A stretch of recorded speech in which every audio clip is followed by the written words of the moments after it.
যুদ্ধের ময়দানে ঘোষণা দিতেন, খবরদার ওদের নারীদের গায়ে হাত দিবে না, শিশুদের গায়ে হাত দিবে না, গবাদি পশু মারবে না, কোনো পাদ্রীর গায়ে হাত দিবে না। গোটা বিশ্বের কেউ কোন যুদ্ধের সেনাপতি যুদ্ধের ময়দানে এমন মানবতা দেখাতে পারে না। চিল্লায় বলেন ঠিক কিনা?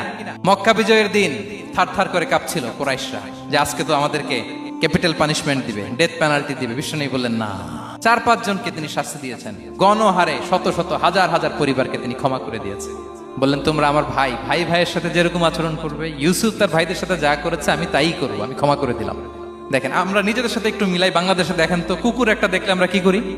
হ্যাঁ, হয় লাথি নয় একটা ঢিল। বিড়াল দেখলে কি করি? হয় দাবরানি দেই নয় দৌড়ানি দেই। এরকম আছে না নাই? উন্নত দেশগুলোতে দেখবেন রাস্তার মাঝখানে একটা ছোট্ট সাপ, পুরো হাইওয়েতে সবগুলো গাড়ি থেমে গিয়েছে একটা হাঁসের বাচ্চা বাঁচানোর জন্য, একটা সাপের বাচ্চা বাঁচানোর জন্য। আর আমরা পাখির মতো মানুষকে গুলি করে মারি। প্রিয় ভাইয়েরা, বিষ্ণু ইসা ইসলাম প্রাণীর প্রতি আমাদেরকে দয়াদ্র হতে বলেছেন।